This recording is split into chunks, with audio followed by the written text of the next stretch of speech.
Do festival ప్రస్తుతం గాంధీ భవన్లో గట్టిగా వినిపిస్తున్న మాట ఇది. ఇప్పుడే ఎందుకు వినపడుతోంది ఆ మాట? దాని వెనక మర్మం ఏంటి?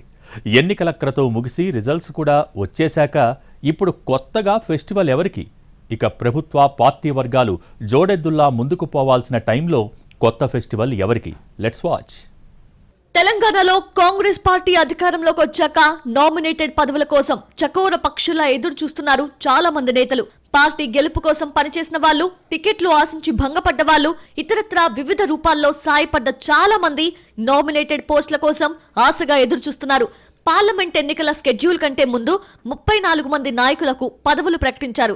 వివిధ కార్పొరేషన్ చైర్మన్లు, మహిళా కమిషన్ చైర్మన్ లాంటి పోస్టులకు పేర్లను సైతం ప్రకటించారు. కానీ ఎన్నికల కోడ్ కారణంగా అధికారిక ప్రకటన రాలేదు.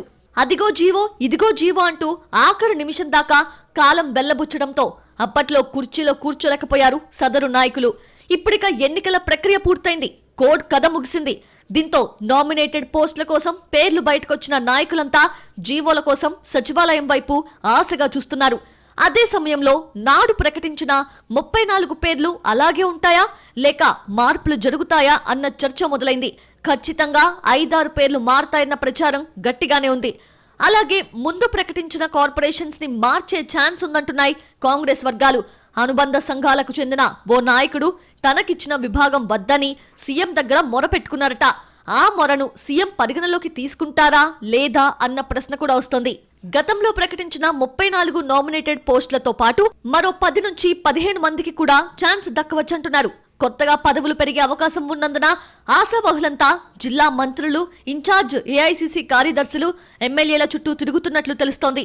ఇటీవలే పార్లమెంట్ ఎన్నికల్లో పనిచేసిన వాళ్ళు అసెంబ్లీ ఎన్నికల్లో నియోజకవర్గ ఇన్ఛార్జీలు అన్నా మాకో ఛాన్స్ అంటూ ఆశగా నాయకుల చుట్టూ ప్రదక్షిణలు చేస్తున్నట్లు చెప్పుకుంటున్నారు. ఆశావహులంతా మంత్రుల ఇళ్లకు, కుదిరితే సచివాలయానికి ట్రిప్పులేస్తున్నట్లు తెలిసింది.